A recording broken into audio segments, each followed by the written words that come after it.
Znači, Slaven mi je rekao da je gostiona način života, pa da vidimo.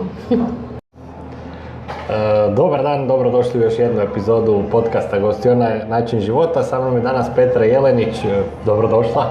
Jedna od naših najpoznatijih slastičarki. Jedna od slastičarki. Bok. Ne znam kako se ovaj prvi podcast, pa ne znam kako se ljudi pozdravlja. Vjerojatno sam Bok. Da.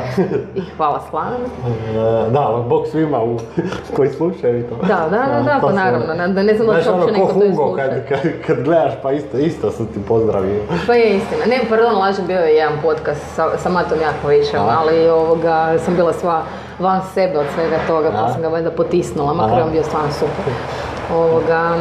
Gostiona je način života. Kod mene bi vjerojatno bilo slastičarstvo način života. Pa to sve je, gostiona je zapravo jedan široki pojam za sve. Meni je super taj izraz, to više niko ne koristi. Znači, nema više nigdje gostione, sad se sve nekakve ovo... Sad je Ficlek se otvorio kao gostionika. I to je jedan od prvih, a sve ostalo kaj imaš? Imaš sve coffee shopovi ovako, onako, sve ove moderne neke. Kad ne bolje i taj unutra, kako bi rekao, vibe nije... U gostioni je bilo onak gostiona bi neki toplo, kao što je meni kolač, znači izraz, kolač je nešto toplo, neki domaći izraz koji te veže i nostalgično za neke momente.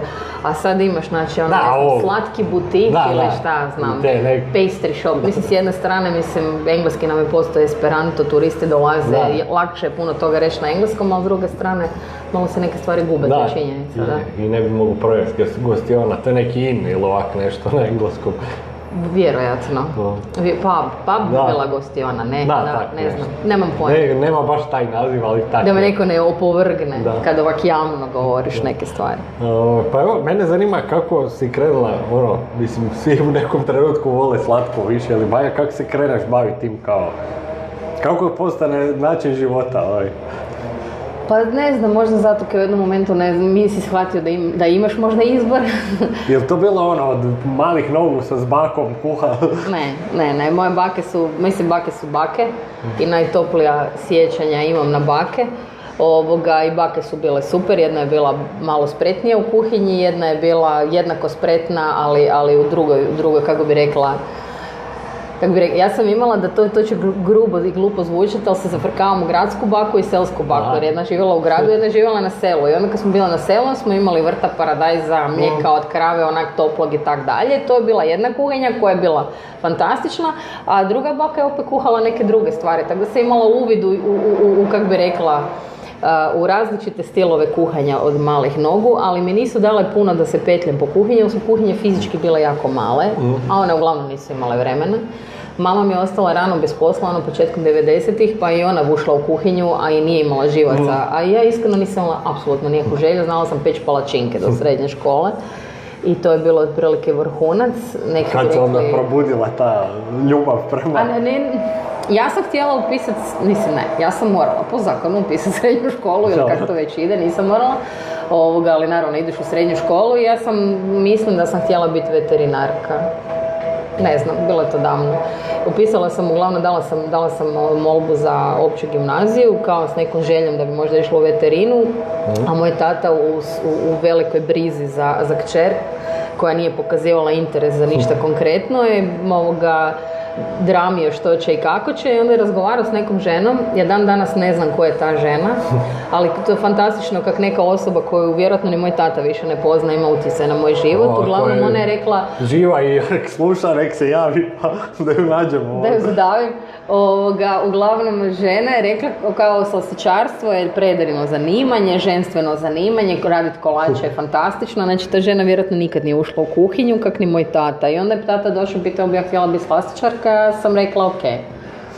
Kaj oni točno rade osim kolače. Pa budeš ti to radila, pa ovo, pa ono. Još znam da kad smo išli vozili smo se po Zagrebu, Sheraton se gradio, a kad Sheraton ide duboko u zemlju, od garaža svega, bilo rupčaga, krater i tak dalje. Velio, vidiš, tu će biti jednog dana svjetski poznati hotel, ako tu dobiješ posao, cijeli život ćeš biti mirna, je li to taj mentalitet bio, ne? Da, jednom se zaposliš i do 50. Tako, 35 godina poslije ja nemam pojma koliko je izmijenjenih radnih mjesta, bila sam i u Sheratonu 3 godine, godine, pobjegla kod da me neko benzinom polio od tamo. Ali eto, Bila sam, ne, ali uglavnom kad sam počela raditi, kad sam ja počela dolaziti doma i kad shvatiš da stojiš po 12, 14, 15, 30 sati u komadu, da ne spavaš, da je vreća šećera od 50 kila i da ju ti moraš primiti i odnijet, jer šta dijete zna je 50 kila i tak dalje, i da to stvarno, da postoji razlog zašto najmanje žena radi u toj struci vani.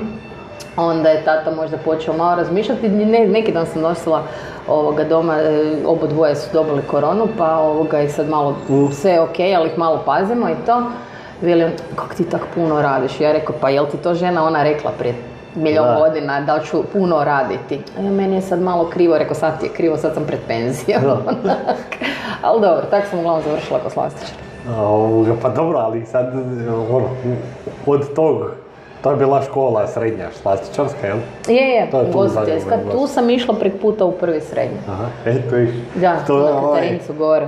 Sudbinski si vezana za Gornji grad. Je, mislim ja volim Gornji grad i stvarno mi je u biti krivo kad ljudi jako slabo gore dolaze, ali kako se ovi naši, malo desno brinu o cijelom gradu i državi, nije ni čudo, da još dobro i do ljudi dolaze. Da, dobro da znaju, da ih postoji. Ne, tu sam išla, znači, srednja škola je bila toliko prekapacitiranja. Jel tu bila neka birtija? Jeste pili kavu tipa? Jo, ja sam tišla od škole doma, to je bio sam prvi srednji, poslije sam podivljala. Tako da navodno je bila tu neka birtija. Tu je uvijek bio ugostiteljski objekt, koliko ja znam. Čak i dugo godina bila neka pizzerija, nemam pojma. Ali ja sam išla tu. Odmah na ćošku je bio, uđeš u zgradu, prvi lijevo razred. Bilo nas je 48 u prvom srednje. I svi su bili slastičari, to je prvi zadnji razred slastičara u povijesti ugostiteljske u Zagrebu, ali bila 91. Tako da je pol ljudi bilo upisivalo bilo kaj. Da. Tako da tek to da ide u školu. Ali uglavnom kad sam ja vidjela da je to, mislim ja sam iz jedne familije gdje sve radimo rukama, gdje dede je bio kipar, moj tata kak je izuzetno je spretan sa svakim alatom, mi svi sami sve pomažemo, meni su uz, noževe, palete i kalupi, moraš imati, kombinirke, pištolj za vruće ljepljenje i tak dalje, to je osnovno. Papirić i nam papirić. Ajde, nemoj staviti papirić, ali malo na šprice. Sigurno. Ajde, prihvaćam odgovornost. Nju muče papirić. Da i radimo taj kolač, dekadenciju, stavljamo u te kalupe. I sad ja imam naviku izrezati papirić od masnog papira i stavljam na dno da se lakše izvadi van, jer kad imaš štrucu, nju možeš izvaditi iz kalupa lakše nego ove male, ne? I onda nebitna, a ona ima problem sa rezanjem tih papirića. Inače, motorički, ona puno spretnija od mene, ali baš muči ti papirić. Jedno sam pričao sa jednom kuharicom, znači sve žena super skuha, kaže, ali palačinke nikako, znači kaže, ja ne znam šta krivo radim i kaže, nikak ju ne mogu ispod palačinke i to zapravo nije nešto super, puno kompliciranije stvari radi bez nekih problema. Ljudi drame. Da, pa znači, oko nekih stvari se napravi takva fama da je to strašno, a se oko toga jače trudiš kao palačinke. Da. Mislim, palačinke sam ja radila prve u životu, tako da to sam bila, 5-6 raz kad sam počela raditi palačinke. Dan danas ih radim na isti način. Sve ovi neki fancy recepti, 50 grama maslaca pročišćenog s ovim, bjelanjak umutite, ok, dobro, daj brašno, daj mi mlijeko. Neke stvari, ja isto gledam sad su i sarme počeli neko, sarma je sarma, mislim, nemoj, šta sad tu, sa ovim, s onim, pa ovako napraviti, pa mislim, zna se recept za sarmu, za palačinke, za ove neke... Pa mislim, naravno da ti možeš to raditi, znači moja baka jedna i druga su radile sarmu, a svaka je bila drugčija. Ok, ali otprilike... Juha od štrukli. Da. Znači, ovi se potržu, u Samoboru navodno stavljaju crvene paprike unutra. Moja mama, baka sa mamine strane, ni za Boga, to se kod nas ne radi. Znači, uvijek postoje neke male oscilacije kako se kaj radi. Ali s druge strane, da, mislim, nemaš sad tu ići... Ne, treba to biti premoderno, to ću reći. Mislim, ako ja hoću sarmu, onda hoću sarmu najbliže onome... Meni sarma, da, ne znam, ja sam sarmu počela jesti prije možda 5-6 godina. Meni išlo ja ne volim kiselo zelje generalno ko namirnicu i onda jednostavno sve s kiselim zeljem nisi jela, sam ti nisi jela ni sarmu, što je kad bi ja rekla da ne jedem sarmu, to Isuse. A ja da, kaj si normalna. Rekao daj mi pirea i malo safta, ne molim te niš drugo davati. A sad recimo i i filanu papriku. Sad meni to više mi je hrana za dušu, koliko god je okrepljujuće, naravno, jer to je kvalitetna hrana. Ali bude tu svega. Jedino sam zamijenila recimo za sarmu, više ne stavljam rižu nego heljdu, jer imam problem s rižom pa stavljam heljdu, pa kad ljudi dobiju onak sarmu s kaj si ti normalno, pusti, tako je moja doma, iz tog i tog razloga, nema maltretirati, odi negdje pa si jedi, samo ne znam jel imaš gdje za pojest kak treba sarmu, to je jedna od tragedija naših ugostiteljstva. Pa mislim da čak sad imaju, jer imaju sad ove, sve više imaju ljudi gablece i ovo. Dobar dan, Vesna. Pa kad bude zima i ovo bude sarma na tim menijima, ono, sa gablec kao... I to čak bude 35-40 kuna, koliko sam vidio. Dok ne uđemo u euro, onda će biti 300 eura, to je užas. Nema, velim, tako da... Dobro, ali tebi će pojeftiniti ovo, bit će 5-7, znaš, neće biti 50, nego 7. Ne, ovog više neće biti dobro. Dobro, ko zna, bit će nešto drugo. Nema, to si rekla i prije koliko, dvije, kada je pa bila tu neka žena, pa mi je rekla baš ova moja kolegica kaj je konobari, veli da žena me napala, ja rekao kaj je bilo. Pa da kak ti misliš, kakva je to poslovnost, otvoriš ovo, zatvoriš ovo, otvoriš ono, zatvoriš ono.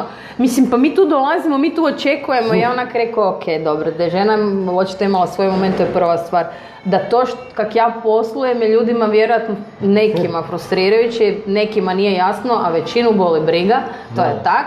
A s druge strane, niko ne zna kroz što ja prolazim i ne trebaju znati. Ja radim kak mogu, jak im se sviđa dobro, ak ne mene jako ja mislim da to, to valjda je dijelom i kompliment, jer mislim da fakat ljudi kad se naviknu da je negdje nešto dobro i ono kao, aha dobro, ovdje idem pojest super kolač, super, ne znam, sarmu, super ovo, i onda sad kad to prekineš, onda je onak zakaj, hoću i dalje jest tu super kolač ili nešto, i onda ljudi... A mislim, s jedne strane da, ok, hvala, to stvarno zvuči kao kompliment. Meni je sad recimo ficlek mi je super, ali sad da ga makneš, znaš bi mi bilo zaki si maknuo ficlek kad imam, tu mogu pojesti tu zagrebačku hranu koja mi to fali, realno, ali Jasno mi je, ali stvar je u tome da ja kad sam počela raditi i kad sam krenula iz posla u posao, ja sam išla za znanjem, ili mi jednostavno nekad nisam mogla izdržati nešto, da li šefa debila, da li tempo rada, makar tempo rada je uvijek bio naporan, mislim, pa kad sam u Sheratonu radila, imam isplatne liste, uđeš, ti uz plaću smo dobivali ulaze i izlaze sa karticom, kad ja uđem u nedjelju, izađem u srijedu. Ja sam spavala na vrećama brašna, kužiš jedno kad smo imali po 2 dana slobodno, pa su ljudi stvarno trpili svašta, jer nikad nisam u ugostiteljstvu radila, imala 2 dana slobodno. A zakaj je to, mislim, okej, sad pogotovo sad fali nema ljudi, ali niti je kod nas to bila navika. navika. Jer mislim, uvijek u ugostiteljstvu imaš 1 dan slobodno, to mi je tak... Zašto nemaš 2? Nema ko raditi, skupa je radna snaga, navika, mislim da je kombinacija svega. Znači, Sheraton su otvarali koliko se ja sjećam i kako mi je rečeno, bilo je dosta ljudi švicarskog menadžmenta. U Švicarskoj normalno ima 2 dana slobodno i oni su to preslikali na Zagreb. I to je meni bilo jedino radno mjesto u ugostiteljstvu gdje sam imala 2 dana slobodno. To je bilo, znači ljudi su trpili i radili kak su morali i stvarno svašta samo zbog toga kad su imali 2 dana slobodno. Jer se spoji, nekad se može dogovoriti da i dobiš, ne znam, subotu, nedjelju i spojiš ponedjeljak utorak. Pa to je meni su 4 dana godišnje. Pa mislim ja imam tak sad na poslu, kad radimo vikend, onda imaš 2 dana slobodno u tjednu, onda sad jednom imaš ponedjeljak, utorak, ali drugi put imaš tu četvrtak, petak, pa sa idućim vikendom stvarno ko mini godišnji. A o tome se radi. Zaboravim da sam radio. A o tome se radi. Onda to ljudi su bili iznenađeni uopće da tako funkcionira. Nigdje posle nije tako funkcioniralo, ali mislim ja gdje god sam radila nisam nikad radila normalne sate i nisam nikad radila normalno radno vrijeme. Prvo po defaultu radiš kad svi drugi ne rade, zato imaš ugostiteljstvo. Drugo, znači ne znam, Božić i Nove godine svima tamo zaboravi. Fizički, znači stojiš koliko treba, znači ja imam stajač, jednostavno ne mogu ja raditi kolače i sjediti jer to ne ide. U kuhinji je ritam vrlo intenzivan, to je kao neki intenzivni kontaktni sport na kraju krajeva i tu zato su... Kad pogledaš taj dio ugostiteljstva, ko bi želio raditi u ugostiteljstvu? Pa eto, dešava nam se da više niko. Da, pa dobro, ali ja mislim da je ovaj dio, godinama izrabljivanja radnika, ti sve to moraš raditi za neke, realno ne velike novce. Doviđenja, Vesna. Hvala.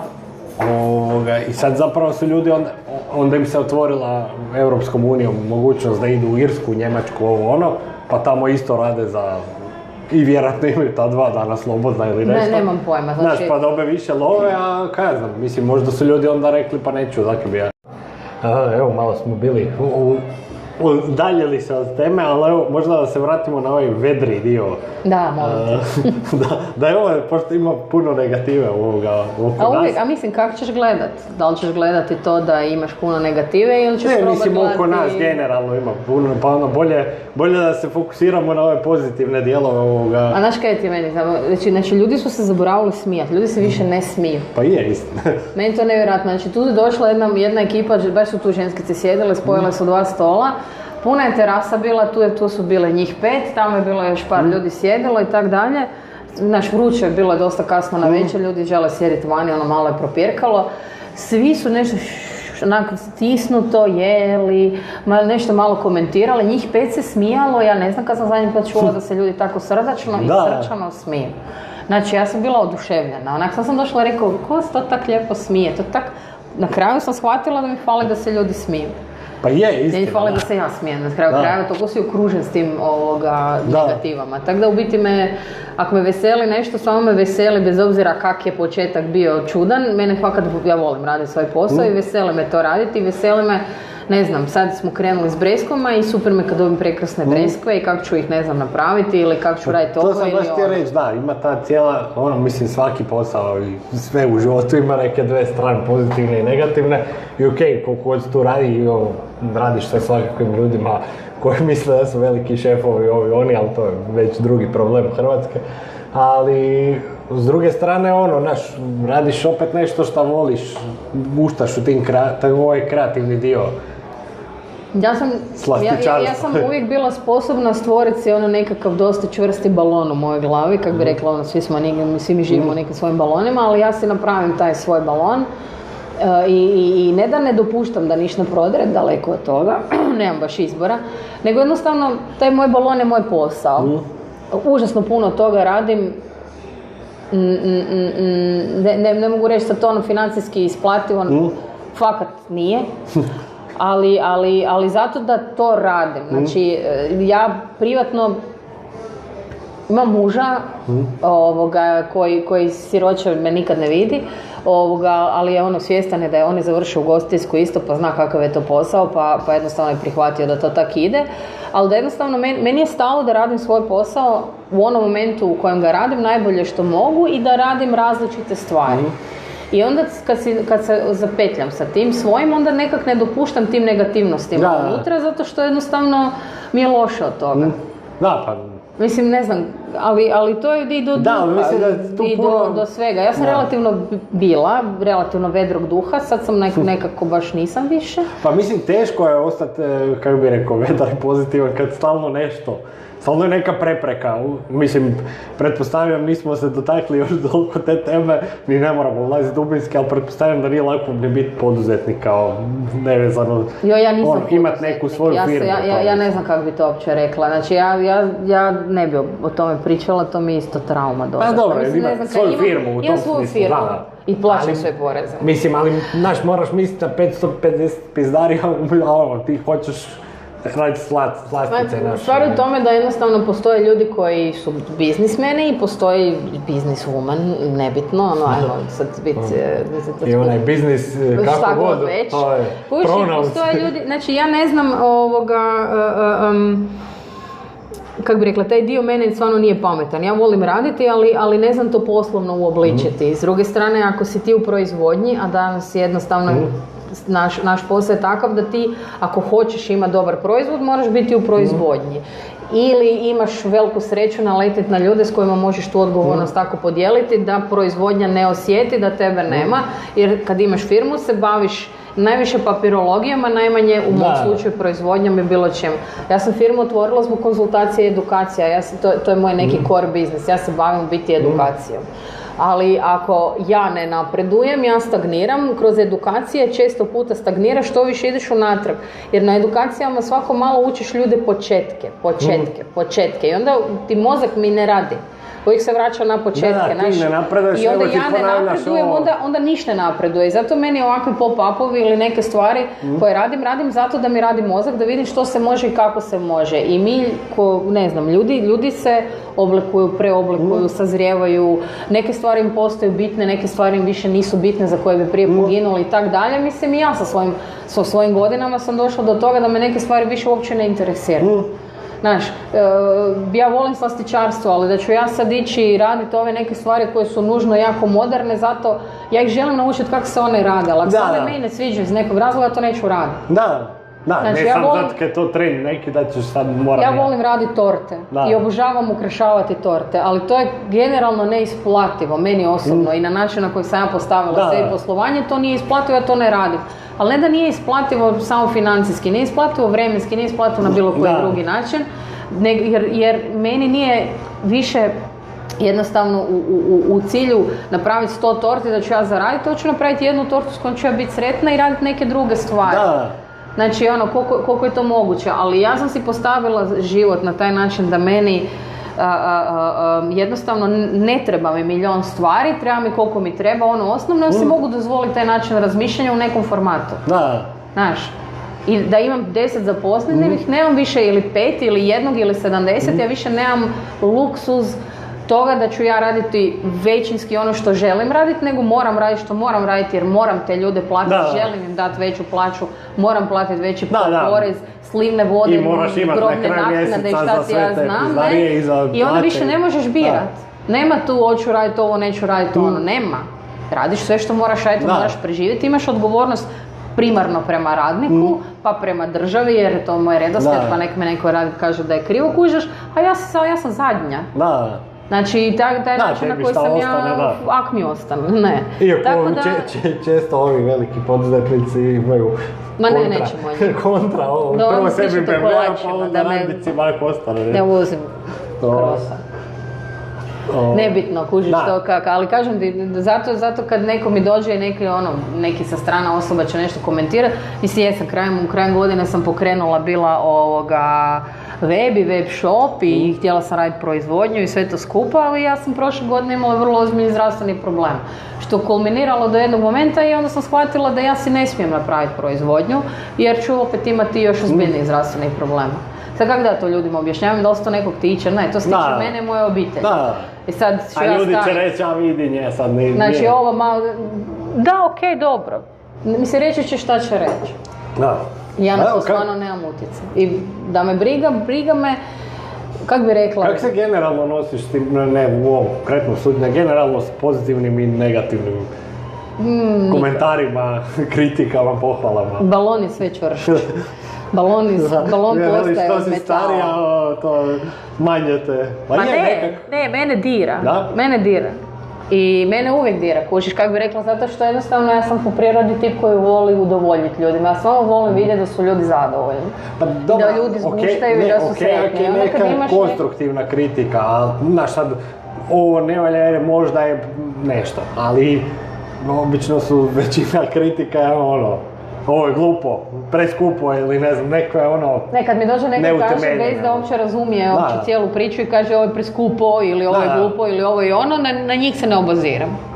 Jer mislim, znači, meni to je neutemeljena na dan otvaranja uletio tu unutra jedan čovjek koji je bio prvo užasno uzrujan zbog toga što je došao na krivo mjesto, a onda je došao ovdje. Ja sam, sad kad sam dolazio, sam ušao tamo, ali to je do table. Možda nismo najjasnije napravili, ali s druge strane postoji poprilično jasna razlika između muzeja i bistroa, to je prva razlika. Znači on je već došao nabrijan samim time. Onda je došao i napao konobaricu da nema nigdje slika za vidjeti što bi se jelo. Sad ja sam došla kasnije, nakon što je taj čovjek već vrlo ozbiljno, opet neko ulazi, iziritirao konobaricu. I kao, Petra, hoćeš molim te izaći van, čovjek je jako neugodan, on traži slike, mi slika nemamo. Kako je, ko u onim zalogajnicama na moru, on je bio tu, nebitno, i on je stvarno, baš je bio ljut, ali bio i agresivan. A ja pokušavam smiriti situaciju, on želi vidjeti slike toga što će jesti. Ja slika nemam. Mi smo slike napravili, ja kažem, mi smo slike napravili i htjeli smo ih staviti na web, nisu još bile gotove, ali nakon njega sam odlučila da ih i neću stavljati na web. Ali mislim, jer mi smo čevabđinica, nego smo bistro. Pa, Bistro kad dođeš nemaš slike uglavnom, nego imaš u nekom drugom objektu. slike uglavnom imaš u tim to je prva zalogajnicama. stvar. Onda sjeo se na stol i počeo me napadati, pa kakvi ste tak nepripremljeni, pa vi ste radili, ne znam, u Dubravkinom putu. Nisam radila pa kak niste? On mene uvjerava. Da, kak si zaboravila? I na kraju ispalo da me zamijenio i za neku drugu osobu ili petu osobu i tak dalje. On je odmah, i to su recenzije na Google loše, na ovo, na ono. Znači prvo mi uopće nije dao šansu da mu objasnim koncept. Da. Jer je očito došao nepripremljen, jer je bila, rekao je da je bila medijska hajka je neopravdana, prvo čovjek ne znam kaj znači hajka, ali nema veze. Drugo, to što su određeni mediji prenijeli moj post bez da su me kontaktirali, to je opet još jedna druga stvar. To se non stop radi. Jedan od razloga zašto sam napravila web... popularna i onda... draga ta popularnost, isto kaj to znači. Ali mislim, stvorila se neko ime u tim slastičarskim krugovima i sad ako ti nešto pokrećeš, normalno da će 5 medija prenijeti. Ali me pitaš za objašnjenje, a ne copy-pastaš bez objašnjenja i onda sam ja kriva zato kad je neko prenio nešto da me niko nije ni pitao. A dobro, doduše, mislim opet taj frajer. Ali nebitno, ali taj čovjek će si dozvoliti staviti recenziju ovakvu, povlačiti, postati i onda se krene prepirati. Ja rekao, znate kaj, niste mi niti dozvolili da vam objasnim. Drugo, lijepo sam vas ponudila sa desertima koji bi bili na moj račun, ako nisam bila dovoljno jasno, meni je jako žao. Ali se ja ne mislim prepucavati. Ali to je jedan koji je došao i znači meni su se cure tresle od traga, na rubu suza, jer je bio negativan i neugodan, jer mi nemamo nigdje slike, kako će on znati kaj će on naručiti. Pa nećeš. I znaš kaj, neću staviti slike. I nisam stavila slike. Ali ja ne razumijem recimo takve ljudi, ok, mislim, to su očito neke frustracije od doma, od posla, od privatnog svojeg života, ali pa to sad ideš mislim što isto nije u redu, ali... Ali ti hoću reći na tog jedno, kakav god da je bio, nema veze, super, drago mi je da je došao, nešto sam novo naučila. Ali na njega jednog je došlo njih 70 koji su bili svi super zadovoljni i koji neki su isto tražili pa mi bi vidjeli slike, ali ljudi očekuju slastičarnicu.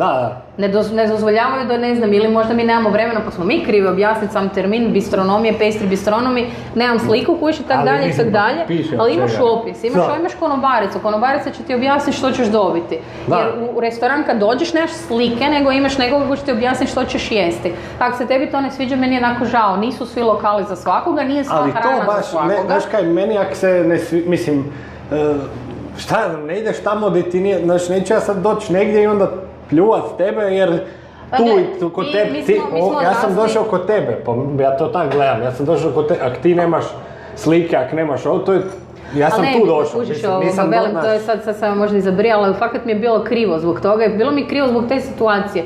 Prvo zato što sam bila iznenađena uopće tim napadom, apsolutno mislim da nije bio opravdan, ali čovjek će reći da je on 100% u pravu i prozivao me za neprofesionalnost, što je moram priznati bilo stvarno jedno, možda čak i prvi put, ali nebitno, znači za sve postoji prvi put. Ali stvar je u tome da onda ti dođe ona hrpa ljudi kojima objasniš koncept ili koji jednostavno prihvate koncept pa krenu nakon što su actually isprobali donesti nekakav sud. Stvarno ne znam jer je neko otišao odavde nabrijan i negativno raspoložen. Oni koji su možda dulje čekali hranu jer nemamo. Čovjek je došao, zaposlili smo ga, drugi dan je dobio temperaturu, treći dan nakon je 2 dana proveo na mobitelu, tjedan dana je sjedio doma jer nije htio donesti negativan test, jer je tako pravila firme koju nisam smislila nego ostavljena i onda je došao jučer i treba danas početi raditi, dao otkaz. I kaj da ja radim? Mislim, ja ne mogu, šta da ja radim na temelju toga? Imaš jednu konobaricu, kužiš i onda mi cura iz kuhinje ide na šank, ova trči, ja nosim tanjure i tak dalje dok mi tam blokovi stoje. Ko će to raditi? Neki dan sam čitao jednu recenziju, onaj Sara Lee, nisam bila, ali znam. Mislim, nisam ja još stigao ići, ali svi hvale uglavnom. Ali uglavnom, sad kao sve je super, ali čekali smo 20 minuta. Ali šta očekuje? Pa neće, ako je nešto, ako neko nešto priprema za tebe, pa vidiš da i neki ljudi drugi... McDonald'sa, slastičarne di dobiš nitu torte na tanjuru i neće da ti sjedniš i ti actually neko mora neki pripremiti. Znači ja ove štrukle moram, ja ih prvo zagrijem, onda ih zapečem, onda staviš mrvice, onda staviš taj glupi šlagora, onda staviš vlasat. Treba 7 minuta za to, a u isto vrijeme mi ide 20 jela van. A praktički na izdavanju sam skoro sama.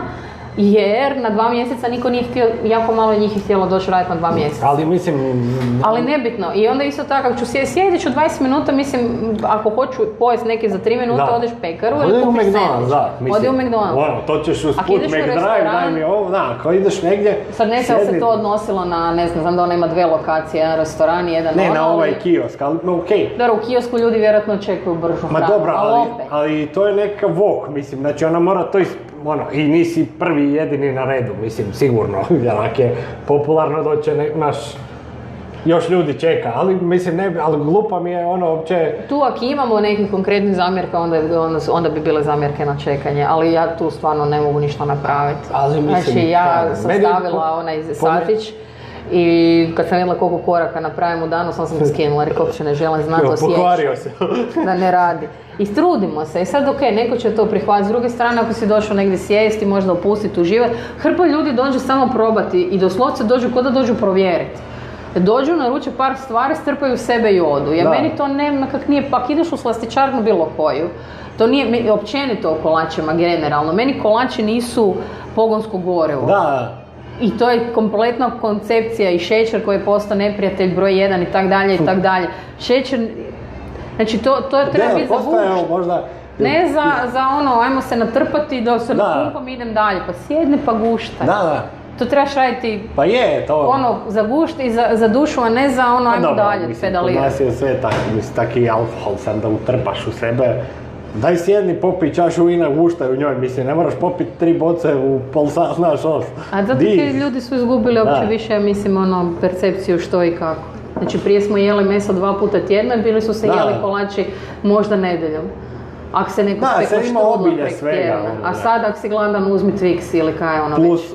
Kužiš kaj je to hrana. Ako si gladan si napravi salatu i iskuhaj si jaje ili kaj već, a ne uzmi... Pa ali obilje svega i između ostalog i kolač, mislim svega. Obilje smeća. Ali je dostupno. Kuži, sad ti dođeš u nekav dućan, Kaufland, Konzum, Lidl, oni imaju te kolače još pred kraj radnog vremena snižene na 5 kuna, dođeš cijelu protvan, valjda. Kakvih kolača? Pa, I onda dođe neko, ja dobijem protvan za 5 kuna, a ovi dobijem za 50 kuna kolač. Kak je sad to moguće? Pa ja sam imala, ne znam, bila baš, to mi je bio komentar, radila sam, kad sam vodila makva, smo radili, ne znam, varijantu na saher tortu, pa sam stavila, ne znam, neki fini biskvit od čokolade, pa žele od marelice, pa gel, pa ovo, pa ono. Mislim, taj protvan protvan kavo, mislim da mi je išlo 38 kocki van, je mene u proizvodnji koštao 800 kuna. Da, i to ljude ne zanima. I onda ti dođe komentar, ja saharicu doma napravim za 30 kuna, kaj si ti normalan? Pa napravi, ovako nešto napravi. Meni najbolje kad neko, na tom TikToku, postavno, di negdje jedem i sad kaže, kaj to, ne znam, košta XY, kao pa ja si doma to napravi. Pa napravi. Ali doma, mislim, ti si otišao negdje... Svaki put se vratimo na cijenu i na sve. Imala sam nedavno lažem, imala sam još jedan podcast. Tu je zamp, znaš, imaš troškove koje doma nemaš, mislim, ali to niko ne razumije. Da ćeš ti otići u, ne znam, bilo koji dućan, uzeti nešto jeftino, bilo koju čokoladu, uopće ne znaš koju čokoladu si uzeo, je li sve čokolada, a 90% toga u dućanima kad kupiš tu čokoladu je smeće, i sve to skupa, onda ćeš ti to lijepo uzeti doma, onda ćeš ti to napraviti, pa ćeš se ti s time baviti, pa ćeš se pohladiti. Da, dobit ćeš protvan kolača za 30 kuna i dobro. I super. I onda dođeš ovdje, kužiš i nemam pojma, ja uzimam čokoladu koja me kila bez PDV-a košta 170 kuna. Da. Na primjer. I zašto ne uzmeš jeftino? Zato kaj neću smeće uzeti. Neću uzeti ono kaj je dobro. Ja ne kažem nužno da je jeftino smeće. Postoje kategorije, naravno. Ali postoje čokolade koje su jednostavno nećemo sad samo pričati o tome da je kvalitetna namirnica zbog toga što ima unutra kvalitetne sastojke, nego kad ideš rasložiti te sastojke, pa kad ideš pričati o nekakvoj etičnosti uzgoja negdje nečega, pa ne znam, fair trade-u i tak dalje i tak dalje. I hrpa ljudi će pričati o održivom ovom a jako malo ljudi će to actually prakticirati zato što za to nemaju ili vremena ili uvjeta novaca ili jednostavno lažu. Da. jer će na taj način pričati ono što ljudi danas žele čuti, a da bi ti to ispoštovao, moraš živjeti poprilično spartanski, što danas ljudi nisu spremni. Znaš što sam još primijetio u Zagrebu?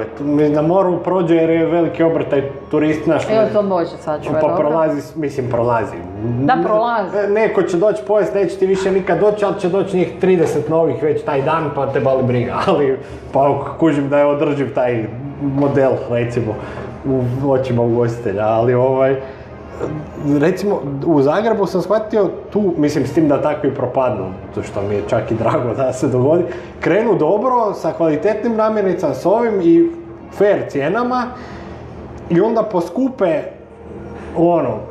znatno, plus smanje znači jednostavno to nije više to, osjetiš da je kvaliteta pala za duplo i kužiš i onda. Ali teško se takve drže, mislim da u Zagrebu krene. Ne, stvar u tome da ne možeš. Ima ljudi, stvarno ima svakih ljudi. Znači neko vrijeme u ugostiteljstvu gdje se mlatilo para o čemu ovi pričaju, to je prošlo. Da. To je prošlo, to više nikad neće doći. Pa, to je prva stvar. Prvo, ljudi srećom znaju. Koji... Ja mislim da ni oni onoliko koliko se prije mogu. Ali uopće neću o tome što se prije. Znači, ja nemam slastičarnicu, ne želim imati slastičarnicu, vodila sam slastičarnicu dovoljno dugo da znam da ju nikad ne želim imati. Jer meni moje zdravlje na prvom mjestu, to je prva stvar, makar još uvijek nije toliko, baš se super izborila za prvo mjesto, ali ajmo. Zato što da bi ja ljudima dala ono iza čega ja želim stajati, to nije isplativo. I ja to ne želim raditi. Koliko kad radiš ove konzultacije, sam spomenula da ti je to primarni koliko ljudi ne znaju ili znaju, mislim to pretpostavljam radiš u hotelima, ovim nekim većim? Primarno radim hotele, znaju jako puno, trude se jako puno. Ima jako baš dobrih ljudi, mislim stvarno ima super, kako bi rekla, super odaziv na to što im pokušavaš reći. Oni i dalje su uvijek prepušteni svojim politikama da oni iz onoga što ja njima isprezentiram izvuku što mogu, što ne mogu primjenjivati. Ali mene iskreno sad više taj dio, prestala sam se baviti isplativošću, što nije možda ovak dobro ili nije, kako bi rekla. Slastičarstvo i slastice u restoranima, hotelima su uvijek jedan od najneisplativijih odjela. Slastica se u prosjeku pojede najmanje, ali moraju biti jako dobre. I većina ljudi koji to radi bude svjesna da statistika i Excel tablica je neumoljiva, će reći ok, dobro, tu nemamo zaradu, ali to mora biti dobro zbog imidža, zbog ovog, zbog onog. I onda ja taj dio, tu kažem da sam se prestala zamarati sa zaradom. Daleko od toga, naravno da mi je bitno da ti se moraš bar pokriti u tom segmentu nekad. Ali ljudi koji razumiju taj dio, onda oni shvate, ok, želimo imati to i to radimo iz tog i tog razloga. Ok, ali ti naučiš tog slastičara, znači onog koji je u kuhinji, koji to proizvodi, naučiš ga kako bi trebao kolač izgledat, da je to... Ne, ja se prilagođavam onome što oni žele. Da, ali mislim, koliko oni imaju prostora jer vjerojatno isto tamo neko gleda iz Švicarske, Njemačke, gdje je već vlasnik, gleda isplativost, znaš, jel on kupi opet tako, on kupi ovisi stvarno o tom majstoru slastičaru, pričamo o ljudima, znači naša zanimanja su otišla k vragu između ostaloga zato jer su to počeli raditi delikventi. Ne delikventi u stilu, pardon, kriva riječ, diletanti bi ja rekla, ali možda i to pregruba riječ, makar u biti nekim slučajima stvarno nije. Stvar je u tome da ljudi neke stvari rade iz potrebe zato što im treba posao, neki će to raditi zato što to vole raditi, a neki hrpa nema nikakav background u tome, nego oni su to počeli raditi iz ljubavi. Super. Dobra. Ima puno ljudi koji te stvari rade iz ljubavi, će se malo povući, shvatiti da ljubav ne znači ujedno i znanje, veliko srce bez mozga ne funkcionira. Da. I onda se oni nauče neke stvari, onda to počnu raditi tehnički ispravno i tako dalje. Ti ljudi koji onda još malo ih osvježiš im znanje ili daš im znanje i tako dalje, onda će oni biti svjesni toga šta to znači imati kvalitetnu namirnicu, kako se prema njoj obhodi, da ti kupiš čokoladu 170 kuna kila, da ti radiš neki balans, pazit ćeš na normative, pazit ćeš na proizvodnju, pazit ćeš da se ne baca toga i imati iskoristivost visoku i pokrivenost da nemaš neki veliki trošak, plus ako imaš menadžment koji to zna pozicionirati, naplatiti na mjestu gdje se to može naplatiti, onda nemaš gubitak. Ali imaš hrpu ljudi koji rade neke stvari iz ljubavi i onda otvore nešto iz ljubavi i onda to rade sa super namirnicom i kuže da je skupo pa će skratiti sebi nekakav dobitak, da to naprave. I on će shvatiti da je to neodrživo. Prvo će početi, nemoj uzeti tu namirnicu, uzmi malo jeftinije. Da. Onda će početi zakidati, kak bi rekla, ti počneš posustajati ko osoba kad radiš, onda uzmiš ljude ne možeš platiti, onda moraš služiti nekog jeftinijeg pa će padat sve. Da. Znači, a to je najčešće kod ljudi koji imaju jako veliko srce, ali nemaju ili partner. Znači, ovaj posao ja ne mogu raditi sama. Ja da imam slastičarnu, ja ne mogu biti sama u tome. Ja ne mogu raditi jedno, drugo i treće. Možeš do jednog momenta, ali onda počneš sagarati. A ja sa svojim godinama više si ne mogu dozvoliti izgaranje na tog nivoa. Znači, moram imati nekoga koji će mi pomoći sa papirologijom, koji će mi pomoći sa zakonima, sa ljudima, sa nabavom, s ovim. Više nisam ja, nego nas je dvoje, troje, petero. Ti ljudi moraju od nečeg živjeti, ne mogu živjeti od 4.000 kuna, nego moraju živjeti, moram im dati pošteno.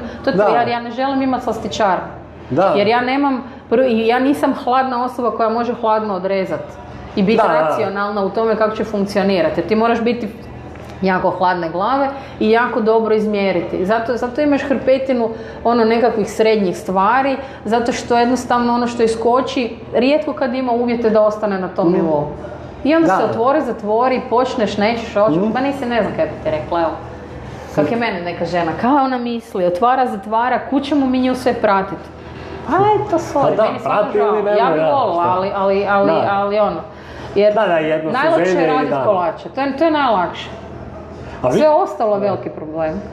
Koliko, mislim, ljudi, generalno amateri uglavnom, i koji nisu slastičari, govore, znači da je zapravo teži dio od kuhanja, recimo od kuhinskog dijela posla, da su kolači zapravo najteži. Jer moraš pratiti u gram recepte, znaš, u kuhanju ima staviš malo soli, pa sad malo.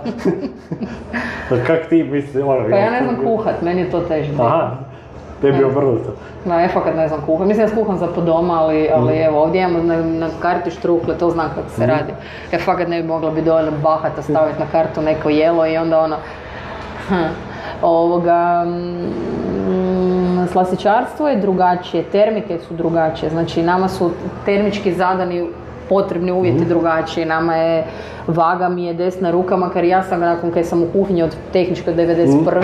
To je fini komad godina, ja sad hrpu toga mogu napraviti bez vage, ali meni i dalje vaga, termometar, to mi je sve užasno bitno. Kuharima to ide na živce, ali opet i kojim kuhinjom se bave. Puno kuhanja koje koristi kuhara i kuhinja i vrsta kuhanja koje koriste puno više vagu i termometar nego kad bi to možda u prosjeku bilo normalno. Ali zahtijeva puno veću možda pedanteriju, preciznost i tak dalje, ali samo nekome ko se s tim usput bavi. Kad se tijekšile s nečim počneš baviti, on ti postane lako. Meni je lako. Da, kad napraviš 100 puta štrukle, onda već ti je na pamet. Ovo si spomenula prije nego što smo počeli snimati da ljudi ne razvlače svoje tijesto. Mislim, meni to djeluje komplicirano, ali kao nije. Meni je komplicirano ovo tu sve, kaj se pospojio da možemo preći. Zato kaj to nisam nikad radila. Mislim, ja držim radionice u kuhaoni na Opatovini i to stvarno mi je onak jedna od dražih stvari koje volim raditi i često puta radimo radionicu vučenog tijesta jer ljudima to veliki bauk. Nam došla jedna gospođa koja je imala cjeloživotni problem jer svi doma vuku tijesto, a ona je tu nesposobna i njoj je to grozno i ona je došla vidjeti i da se uvjeri da se to ne može. Nije baš tako rekla, ali to kupa, sva se tresla. Sad ja sam objasnila kako se zaradi zamjes, ja puno teoriziram ili kako se to već kaže dok pričam, no bude ljudima naporno slušati, ali slastičarstvo kad ti imaš neko znanje, fakat ima jako puno teorije u tome, ali teorija bez da ti osjetiš to tijesto i sve drek, mislim, od tog nemaš kaj. I onda se objasni kako se to radi, onda dobi svako svoje tijesto i onda se sva tresla dok je to razvlačila. Njone, Isuse, joj kak sad ovo, joj sad kak sad ono, sva sirota me se žalbila. Rekao, ipak je drama, to tijesto, bolje da nismo ni radili. I sve da skupala i razvukla tijesto. Ona je došla nakon nekog vremena na neku drugu radionicu, ona se vrata vikala, ja sam napravila doma, to je ispalo dobro, ja više nisam debil u familiji. Žena ima 50 plus, mislim, ona nije to malo to bilo fakat je žena imala problem s tim.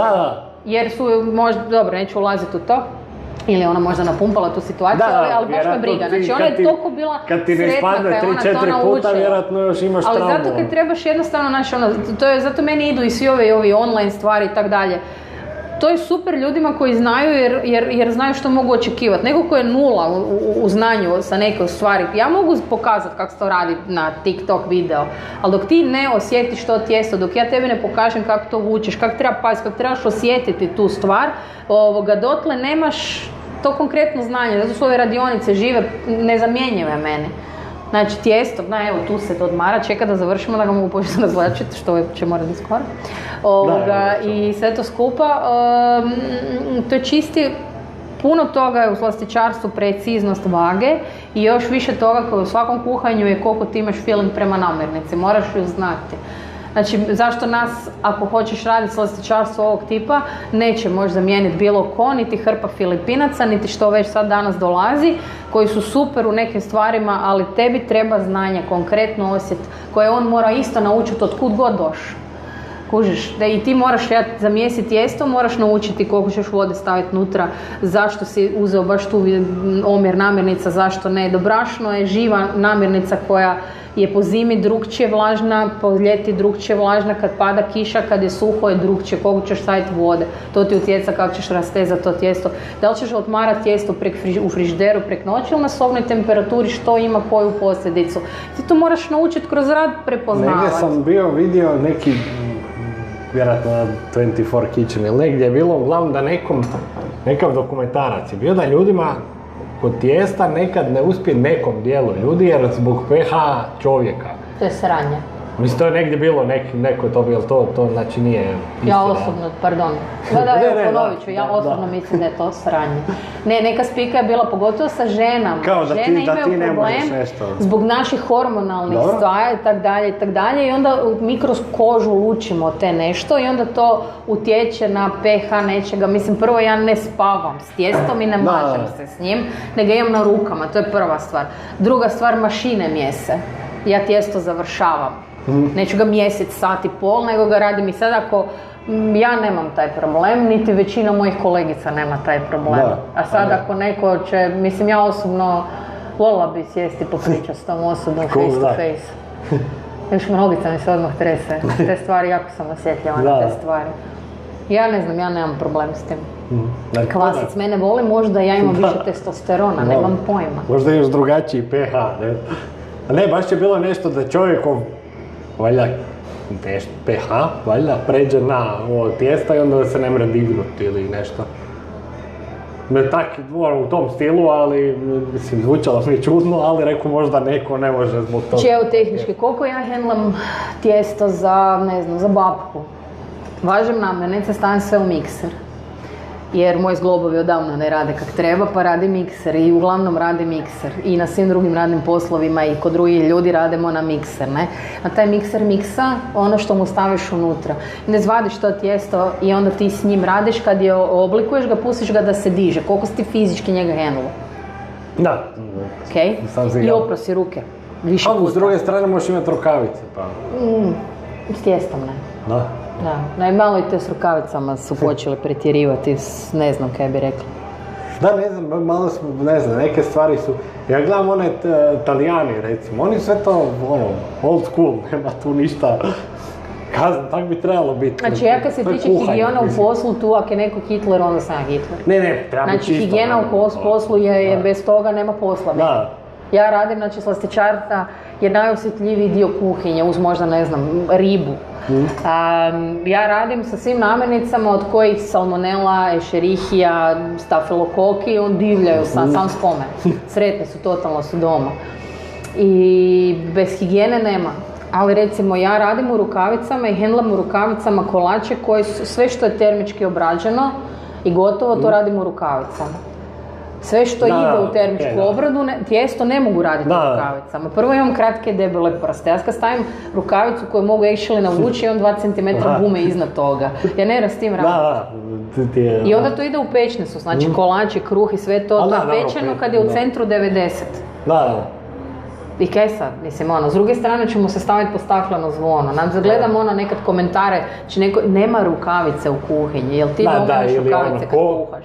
Nije vezala kosu, ili bradu, jer ti vežeš doma kosu kad kuhaš. Uglavnom, ti nemaš kosu za vezanje. Ja recimo imam uvijek kapu na glavi. Znači uvijek imam kapu na glavi i koliko god sam ljudima smešna s tim i koliko god mi kosa otpala, ja i dalje imam kapu na glavi jer imam ak niš drugo. Najčešće na tanjuru završi kosa od samog gosta ili od prolaza gosta. Najmanje od ljudi koji rade u kuhinji. Jer oni najviše Ja sam imala situaciju kad sam radila večeru i to je bilo ono u finom restoranu koji imaju Michelina, radili smo gostovanje i žena je dobila desert i kosa je bila unutra. Ja gledam, kosa je ovakva, lagano kovrčava, evo ravnu kosu plavu, ovo je bila smeđa, znači evidentno nije moja dlaka. Gospođa ima bob frizuru, lagano ovako kovrčavu. To je njena kosa bila. Ona je sjedila okružena sa drugim dlakama na glavi, kak bi rekla. Ovo je bilo muški katka koji tako dalje. To je bila njena kosa, ali ne. I sad kaj ću se napraviti? Napravit ću se glupo i reći meni je jako žao. S tim da sam ja imala uvijek, ali uvijek imam kapu na glavi. Znači moja kosa je mogla ispasti ili mogla biti na odjeći. Dobro. Bila je druge duljine, druge boje. Znači evidentno nije moja kosa. Ne moraš biti CSI da vidiš da to nije moja kosa, ali ok, gost je u nekim slučajevima, pogotovo kad je nabrijen u pravu, pa ga pustiš i misliš si svoja miskedra. Ja osobno... Kak je raditi u tim nekim Michelin star? Nemam pojma, nisam nikad. Pa ne, mislim, kak je ono na toj razini? Mislim, ja sam radila za hrpu tih lokala koji su ili streme ka tome i tak dalje. Ha, mislim kak je, koji svaki drugi posao da imaš određeni cilj i zadane parametre. Radiš ko konj i nadaš se najbolje. Pa dobro, ali ovo koja razlika od ovog tu, recimo. Pa je, ti isto radiš ko konj. Pa dobro, ja radim ko konj, ma ne znam. Ne znam kaj bi rekla. Mislim, i isto paziš da to bude. Drugčija organizacija posla, drugčije, znači ono, meni su puno elaborirani detalji, namirnice, omjeri, kak bi rekla, okusi, teksture, tehnike koje se primjenjuju u svakom pojedinom jelu, nema veze od toga da, mislim, evo, mi smo ovdje bistro koji muku muči s konobarima, ti tam moraš imati brigadu konobara koji stvarno znaju vrlo suvislo raditi svoj posao, koji, nažalost, se više ljudi se time ne žele baviti, tako da to više ne znam ko će konobari, pogotovo na tom nivou. Dakle, to je kompleksna jedna priča koja di moraš imati tim koji ima zajednički cilj, od onog koji, ne znam, vozi smeće do onog koji upravlja, ispravlja i isplaćuje plaće. A s obzirom da smo mi ljudi i da su ljudi problematična bića, rijetko ko to radi tako ko jedno živo biće s jednim ciljem. Uvijek imaš priče i politike i svašta i sad čitaš po novinama o izrabljivanjima radnika, o ovom, o onom. I da, toga sigurno ima. Toga sigurno ima, zato jer svako ko je proveo u kuhinji 3 dana je svjestan da je kuhinja stvarno intenzivno radno mjesto ili hotel i restoran da je intenzivno radno mjesto gdje je sve toliko podložno gostu da ti nemaš pravo puno puta što reći, ali ja sam donekle sretna bila zato što imala sam sreće zato što sam radila mahom u slastičarnama gdje su iz raznih slučajeva mahom žene koje, mislim, imati 100% kolektiv žena isto nije lako, koji imati najzdravije 50-50, ono da je donekle miješano, da imaš svega, ali da sam ja doživljavala i maltretiranja i ponižavanja i svega jesam. Da, tu moraš i psihički biti jak za te stvari. Pa ne, ja sam jednostavno u onog momenta kad to nisam mogla riješiti normalnim razgovorom ili tak dalje, onda bi dala otkaz i otišla. To je najpametnije. Mislim, a šta ćeš raditi? Stvar u tome da iza tebe u onom slučaju nije stajao sustav, da bi ja otišla u Human Resource, da bi rekla da sam si umislila ili da šta sad, ako je tebe on zašlato. Dobro je 24 čaše šampanjca u glavu i dala sam otkaz. Nek si mamu slata doma. Ali stvar u tome da to je, kako bi rekla, većina žena trpi, muškarci trpe, svi nešto trpe, danas više niko ne želi i ne treba trpiti, zakaj bi trpio? Da. I teško je doći do tog nekakvog cilja, Michelin ovo ili ono, zato što jednostavno, mislim, cijeli sustav je postavljen tak da to zahtijeva timsku borbu ljudi, a ti moraš prvo imati sreće postaviti taj tim. Da ti svi ljudi funkcioniraju da se štite, ne da se kajlaju i tak dalje. Znači ono što je na tanjuru je zajednička borba hrpe ljudi i to je fakat teško postići. Da, Ne, pa mislim, čak i da ne gledaš Michelin, nego Mene to uopće ne puno interesira. manje Evo, volim. iskreno, mene Da. Michelin ne interesira. Mene interesira kako biti održiv, kako biti iskren, kako biti pošten. Daleko od toga da oni nisu. Mislim, kako bi rekla, uopće me ne interesira dobro, ti moraš puno više, da. Zato što ja nemam tu, kako bi rekla, nemam tu situaciju. Između ostaloga, ne radim u nekom restoranu kojem je cilj Michelin. Mene taj dio, velim, s te strane ne interesira. I taj način borbe meni postao preintenzivan. Ja fizički i psihički nisam za to više spremna. Ono za što sam spremna sam za raditi nešto što me, kako bi rekla, na nekim drugim načinima jednostavno veseli. Kako dobiješ ideju za neki kolač? Sve su neke Kopirati. neobične, ali ne, mislim, ideje su neobične. Pinterest, TikTok, Ok, negdje moraš pokupiti ovo. hrana i vino. Da.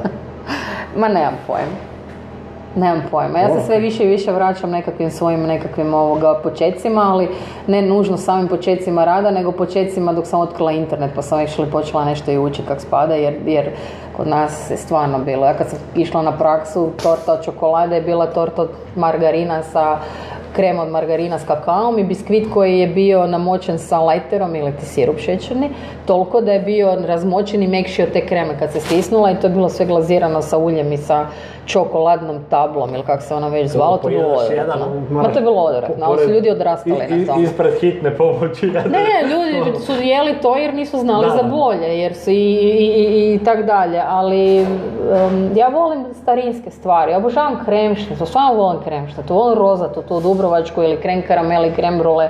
I to sam sve što je tu na karti na kraju krajeva zato što to stvarno volim i jesti i raditi.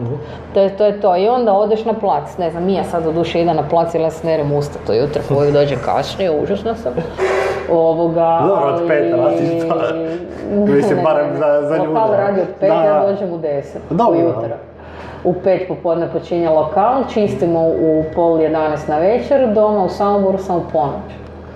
Krasno, i tak svaki dan. To je s ponedjeljkom ili kad ne radi. Ne, tak ponedjeljkom, ovaj ponedjeljak sam doslovno. I hvalilo mi. Radimo sve svježe. Nemam ja sad tu nekakve stvari koje će dugo stajati, to su osjetljive stvari, znači ljeto je vruće, ja radim od brownie. Koliko je to u tijem, mislim, jebi ga, moraš onda potrošiti to. Kužiš, tak ne dođe tipa dovoljno ljudi. Trenutno se lovimo dobro.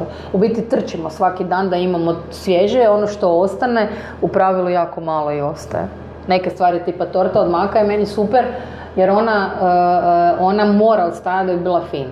Znači nju frišku ne želim poslužiti. Da. Ali friško znači ono spečeno na filanu, marmelada mora prožeti. Saher torta recimo se radi, ona je najbolja kad se smrzne i odmrzne, kad marmelada prođe unutra, kroz tu termiku i onda je ona sočnija i finija. Friška je suha ko niš ne valja.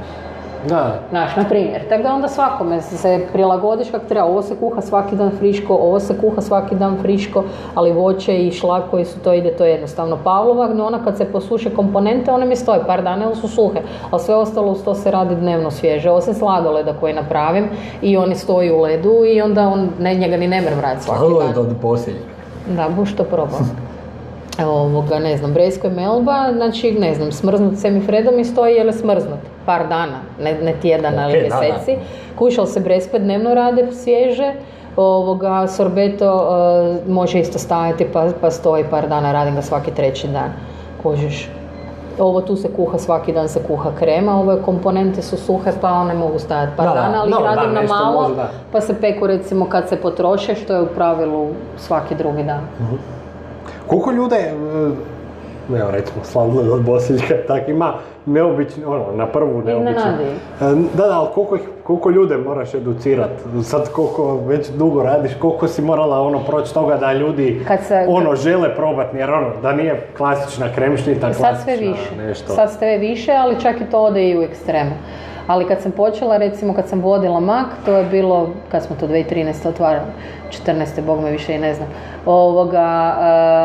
kad sam napravila neke kolače tamo, sa ne znam, bijela čokolada, zeleni papar, malina ili džumbir ili tak nešto, to niko nije htio jesti. Svi bi interesantno, dajte mi ovo, čokolada. Dajte mi čokolada. Dajte mi ovo s jagodama, dajte mi, ne znam, tart od limona. Kad sam napravila pumpkin pie, mali, znači ono, tarta tikve, svi su to gledali ispod kaj se buća za kolače. Da. I na kraju mi je to bila jedna od prodavanijih stvari, ali kroz par godina. Kolač prvu godinu nije išlo uopće, 3. godinu bi već htjeli to probati. Znači, stvarno se mijenja u zadnjih 10-15 godina i kroz te ove kuharske emisije i sve živo, znači ljudi su skužili da mogu neke stvari mijenjati. Imaš ulja maslinovog? Imam. Mogu posuditi? Možeš, Mija ti je tamo. Da, pa mislim, meni se isto čini, to ste isto koliko ste emisije od Masterchefa. Mislim da je onim prvim Masterchefom krenulo možda i zanimanje i ljudi, da. Kao za zanimanje kuhara ili slastičara. To se poklopilo između ostaloga i doduše bi već onda i prije, ali ljudi su počeli intenzivnije putovati. Internet se počeo širiti ko požar, znači sve dostupno internetom, ko ideja, ko vizual i tak dalje i tak dalje.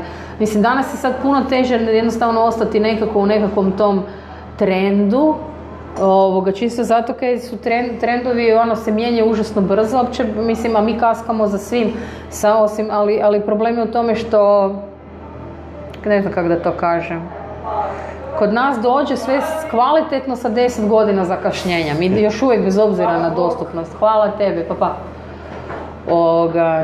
Ne znam, recimo, sad je nedavno otvoren, znači, dućan sa biodinamičkim vinima i tak dalje i danas ljudi pričaju o tome, vani je to već, ne znam, 10 godina. Već mi je dobro, to danas je to vani posto standard kvalitete, kod nas je to još uvijek čovjek. Moraš objašnjavati zašto to, da. Znaš, zato recimo neke stvari vezane za Mišlene i tak dalje, znači tu je isto, obično se to veže za porijeklo namirnice koja mora biti što kvalitetnije i tak dalje. Tako da ja kad kažem da Mišlene mene ne zanima jednostavno hektika toga jer ja više nemam snage za to, ali da je to bi trebala biti jedna super priča, nagrađena sa super kak bi rekla, ta plaketa bi trebala značiti da si ti fantastičan u svim segmentima koji veže na to. Znači što radi Ana Roš koja je cijelu regiju praktički pokrenula da bi ona mogla to staviti na tanjur. To je poanta po meni, ali nisam sigurna kako to ide. Po meni bi to trebala biti zapravo poanta svakog restorana, bistroja. Odi u Metro pa pogledaj koliko se ljudi kupuje tamo, na primjer, što ne znači da je Metro ima sve loše ili ne loše, nebitno. Znači ljudi ne preispituju iz puno razloga, najčešće nemaju ni živaca ni vremena, neki nemaju tu svijest, znači otići će, znači ljudi odu na nekakve te festivale i kupe one kobasice, pite Boga kad napravljene, to plati 45 kuna, najede se do avde, podriguje 3 dana, super mu je bilo. Ali kad ode negdje gdje neko actually pazi od kojeg je to mesa napravljeno, kak je hranjena ta životinja, kak je tretirana ta životinja, boli njih briga za, znači ja kad odem u dućan, ja to sve zaobilazim, ja čitam deklaracije do zadnje crte, do zadnjeg jer meni je osobno postalo zdravstveno bitno što unosim u organizam i postalo mi je bitno što dajem ljudima. Pa meni se čini kao da se možda i vraćamo, mislim, tipa naši roditelji i bake i ne znam su živjeli puno zdravije po tom pitanju, jer nije bilo. Svinja je bila od susjeda koji je hranio sa prirodno, mislim, nije bilo iz Poljske nekakvo meso smrznuto, za 5 kuna, 100 kila ili ne znam šta. A gledaj, danas ljudi sve žele. Sve moraš danas imati, ne? Ne možeš se najesti ako ne mogu biti sitak se ne najede mesa. Ozbiljno, pa nisi ni probao. Ili ako jesi probao si 2 dana. Tak da, to je samo čista navika. To je stanje uma. Navika i da su nam stolovi prepuni. Kad je Božić i ovo, imaš 100 ljudi, ne znam, meni je, zato ja sam pobornik sezonalnosti, ja sam pobornik nekih tradicijskih stvari, koliko god ja nisam neki tradicionalist, ali veliki, ali stvarno mi je stalo da se neke stvari sačuvaju i da ne znam, uvijek kažem, mislim, ja obožavam jest krafne, ali ja ću jest krafne kad se krafne jedu, u tom periodu neću ih jesti u 8. mjesecu na plaži, koliko god mi možda u tom momentu bio i gušt. Jer mi to nije za to. Ja ću sad jest breskve i marelice i bobiće, osoboće i tako dalje. Dalmatinci imaju tu naviku jest to na plažu. Svi imaju. Pa ja ću vragu jest krafno na plaži, kužiš ako u tom momentu nemam niš drugo za pojesti i tako dalje. Ali stvari u tome da... I te krafne su otišle Ne znam, mislim, baš nema dobrih krafni previše. Ima. A ima, Ali ih ne moraš, ali stvar je u tome da Di ima, mislim. Ima. Ona u prolazu, u Samoboru znam da je dobro. nemam pojma, nisam jela. To je ono, tamo budem uvijek, ono kad bude fašno. Ja osobno mislim da krafne ne treba biti svaki dan. Da, pa ne. Kužiš? Jer jednostavno to je teška hrana, masna, prženica, neko će ih napraviti laganije ovako ili onako, ali nije sad sirota krafna kriva, kako bi rekla. Ne moraš imati ni kremšnito svaki dan i ne moraš jesti Snickers kad si gladan. Da. Kužiš, opet ću se vratiti na to. Znači, zato je ljudima jednostavno postala puna rit svega, ali puna rit svega loših stvari. I onda se razvijaju bolesti, onda se razvijaju svakve loše stvari. Jer što unosiš u sebe, to te hrani, to je pogonsko gorivo. Ako je to loše, ti si loše. Da, ja mislim da sam se kod društvu sad letelo izvana, uglavnom te loše navike jedenja, a onda još kad si klinac ili kad si mlađi... A gle, kad ne preispituješ, ti je sve jedno, pa i nemaš ni nekih problema, jer možeš sve pojesti, kad imaš 19 godina možeš pojesti. A gle. Cipelu tvrdu i probavit ćeš. A to je stvar društva, to je stvar jednostavno stava svega i od toga što je kome bitno. Znači, hrana je potreba. Da. Ali ono što je postalo, manje što ljudi zaborave, da je hrana nije samo hrana, nego i lijek. I da hrana mora biti kvalitetna i dobra da bi mi bili dobro i zdravi.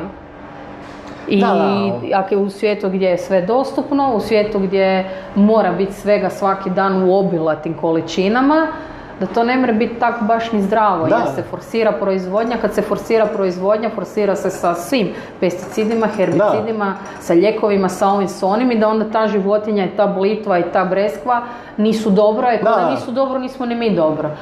Dobro, onda idemo u bolnicu. I sad se opet vraćamo na one, kako su jele naše bake, sad su oni to radili puno jeftinije. Jer sad ja gledam ove, ne znam, Bread Club ili ove, kao bolje, kraft pekare, kako se god to danas zove, oni zapravo rade kruhove kako su jele, moja mama jela taj kruh, doma su ga radili za nikakve pare, a sad ti taj isti kruh platiš, ne znam, 30-40 kuna jer je to kruh od pira, od ovog, od onog, a zapravo nisam.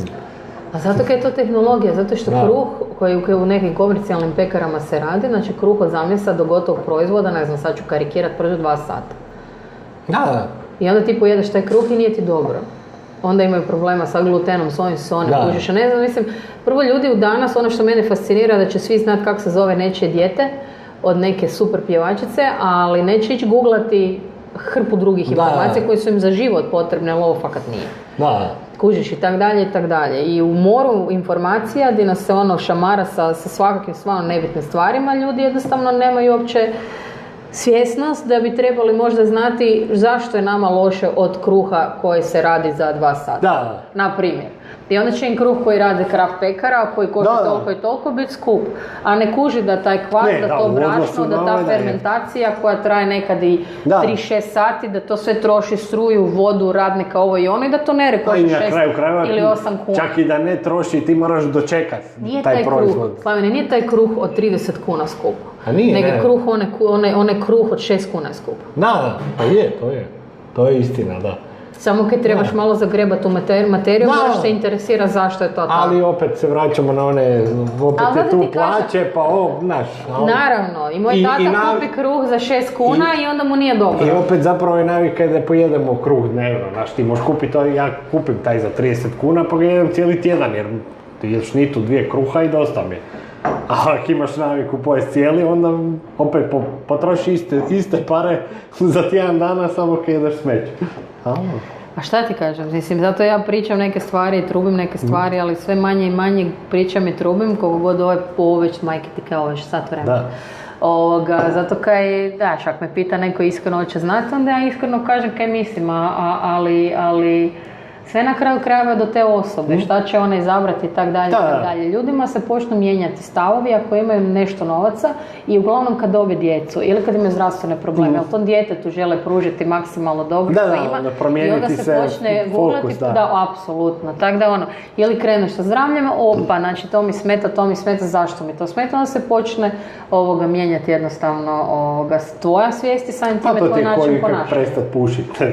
Neš prestati dok ne bude neki zdravstveni problem, onda vidiš kako možeš za 2 Sve se može kad je zdravstveni problem, znaš, samo kad je to onda pitanje, ko to hoće, ko to neće. I pitanje je koliko je napredovalo. Ma ne znam, ali nije sve za svakog. Nije svaki posao za svakog velim. Ja znam proizvoditi, s ovim ostalim stvarima imam neki problem. Ne znam kaj bi rekla. Volim raditi kolače, dok kad ću ih raditi nemam pojma, ja bi sad još malo u penziju, ali prerano mi je još. Kaj je iduće? Ovo si rekla to do 1.8. Do 1.8, da. Si ovdje i onda? Idem u bolnicu. Dobro. I onda idem poslije toga. Nadam se da će to proći sve ok. Ali biti to je jedan od razloga zakaj se ja se jednostavno ponašam koliko meni moja situacija dozvoljava. Kad mi ne dozvoljava, onda više, radim što mogu, kako mogu. Kad mogu, dobro, kad ne mogu, ne mogu. I ne, sve cool. Da, dobro, to mislim da bi trebalo. Na jesen idem u jedan projekt, interesantan, ali još nije spreman za pričat o tome. Radim neke edukacije. Projekt u smislu da možeš doći negdje nešto pojeti? Da fizički mjesto ili će biti ne znam. U cloud? Neće biti cloud. Ne moraš jesti cloud. Da. Ne znam, ima dosta projekata u najavi. Za neke još stvarno ne znam, jer sve je u najavi, sve čekamo potvrdu. Pa ću vidjeti kaj će biti. Ja, pa dođi na advent ovo, da bar bude neka ponuda. Nema šanse. Jer gledam uvijek bude 3 kućice bude dobro, a ovo ostalo je... Nema šanse. Kako bi ti rekla, to bi previše daleko od toga da na tim kućicama nema izuzetno kvalitetnih stvari. Stvarno ima super, ima i trude. Ali to što kako oni sagore za to vrijeme, velim, ja si to više ne dozvoliti. Jer ja na kraju završim uvijek u proizvodnji i uvijek završim stajati 16 sati na dan i nemam više rezervnih organa za gubiti, tako da ne ide. Biće sve okej. Kako bi ti rekla, radim ovo kaj radim, ako nekog mogu nešto naučiti, super, ako ne mogu, ne moram, okej. Pa da, mislim, dobro, tako bi svi trebali realno, ne znam kako svi trebali. Ja više i jako malo više gledam druge. Da. Nema to smisla. Pa ne, ali svi mi bi trebali raditi nekim tempom koji ti odgovara, jer nema smisla se ubijati za previše za posao, šta ja znam. Pa ne znam, zavisi kako doživljavaš posao. Znači, prvo, ja jesam svoj posao. Pa dobro, da. Ja sebe ne odjeljujem, jer ali dobro, moraš nekad i usporiti malo. To je sastavni dio mene, ali fakat mi nekad ide na jetra. Recimo, ne znam kad sam zadnju knjigu pročitala, fakat volim čitati. Volim ići u kino, ne znam kad sam zadnju bila u kinu, dok je na kraju te posao preuzme i ne stigneš apsolutno ništa drugo. Možda da u Sinestaru negdje otvori u Avenue Mallu, onda tamo imaš i knjižaru i kino, pa u pauzi. I on će biti luda od toga, jer su opet javili da je bomba postavljena, nema šanse. Ne, ja ti živim u Samoboru kraj kina i renovirali su kino i onda volim otići u Samoboru kino, koje je onak malo, kao nije Sijestar. Prije onog trgića, to je sve u centru. Onog barbe kad ideš prema... Eto, čovjek zna po barvi, da, prilike. Ona žuta zgrada koju prođeš. Barba ima onaj Leberkäse sandvič, zato sam ga zapamtio. To sam prvi put tamo kod njega jeo i dobro. Štim. Mislim već prije 20 godina. I još uvijek, da. Tako da uglavnom ja kad mi se zaželim, onda si ispečem kokice doma i odem u Flavku u kino skoro, jer mi je kraj zgrade. I to mi je super, jer je malo kino i nema milion reklama, naši i tako dalje. Dođeš, pogledaš film i odeš doma i super. Ko bi rekao da je kino za to? Da, predivno. Da u kino išlo imaš filma, nemaš reklama. Uskoro će početi razdvajati film s reklamom, ko na televiziji. Da, pa već su bile da neke filmove su počeli razdvajati zbog reklama koje uopće nema potrebe. Dobar dan. This is from the terrace, right? The toilet? You can use the toilet, yeah. Only I don't think we are closed, so I don't think it's there is a light on, but. No, that's no problem. I thought it was part of the terrace. We are on the terrace. A terrace is from the coffee shop from the museum, so you can go on the toilet there, but you can use it here as you want. Okay, thank you so much. Just press the button. Yeah, there is light. Yeah, there is light. Oh, okay, cool. So you can use it, no problem. Da, evo, hvala ti, sad opet nas prekida, evo, drago mi nema i ljudi ulaze turista. unutra, kužiš i kaj da ja sad njemu kažem da mi ne radimo da ne reći na zahvatu. Hvala Bogu da mora reći na lice. Hvala ti na razgovor, evo vidiš ovaj će nas prekinuti za minutu, ali dosta već pričamo i tebi tijesto će već početi vikat na nas. Koje ću ubiti sa svojim enzimima. Da. Ništa, hvala ti na razgovoru, bilo mi je drago. I meni isto. I svakako... Ti izreži van svake je ovo dosadno. Da, sad ćemo cenzurirati. Pip! Da. Hvala puno na gostovanju i svakako se još čujemo i vidimo. Nema na čemu. Hvala ti što si me pozvao u svoj podcast. Hvala vama svima ako ste slušali to. Jer ste stvarno trebali imati strpljenja i kaj da vam kažem. I dođite čitajte tu deklaracije i jedite kvalitetno. Do 1.8. dođite ovdje, Broken Ship Bistro, kasnije pratite nećemo reklamirati, pa će ispast da si to dobio pare za to. Da, evo, obogatio sam se. Možeš eventualno Pavlovu dobiti, ajde. Eto, vidiš, pa nešto bar. Bog. Bog, bog. Hvala kaj ste slušali još jednu epizodu podcasta Gosti onaj način života. Lajkaj, šeraj, subscribeaj se, reci prijateljima, susjedima, poštaru, kome već, da proširimo ovu priču i čekaj željno idućeg gosta. Nadam se da je i ova gošća bila zanimljiva kao i svi prije. Bok!